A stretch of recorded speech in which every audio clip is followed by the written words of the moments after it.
नमस्कार मित्रांनो, नवरी मिळे हिटलरला या मालिकेच्या 1 तारखेच्या प्रोमोमध्ये आपल्याला पाहायला मिळणार आहे. एजे आणि लीला तिच्या बाबाच्या घरी ऐन वेळेला येतात. साळुंखेला एजे दम देतो पुन्हा इथे यायचं नाही म्हणून, तर लीला साळुंखेचे सगळे पैसे देऊन टाकते. साळुंखे पैसे घेऊन गेल्यानंतर लीलाचे बाबा तिला विचारतात, लीला तुझ्याकडे एवढे 18 लाख रुपये कुठून आले? तर लीला म्हणते, बाबा मी दहीहंडी फोडली ना, त्याचं बक्षीस आहे, हे देते. तर लीलाचे बाबा म्हणतात, अगं तू आमच्यासाठी दहीहंडी फोडलीस आणि बक्षीसही जिंकून आणलंस, हे का केलंस तू लीला? एवढा आमच्यासाठी करते, एवढा आमचा विचार करते, का करतेस तू एवढं?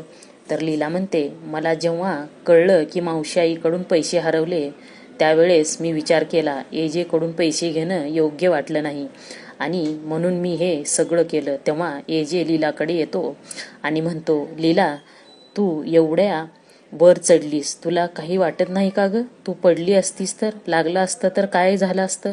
जरा तरी विचार करायचं ना आमचा. विचार. अगं तू आता मोहितीची मुलगी नाही तर जहागीरदारांची सून आहेस, माझी बायको आहेस, तर पुन्हा असं करायचं नाही.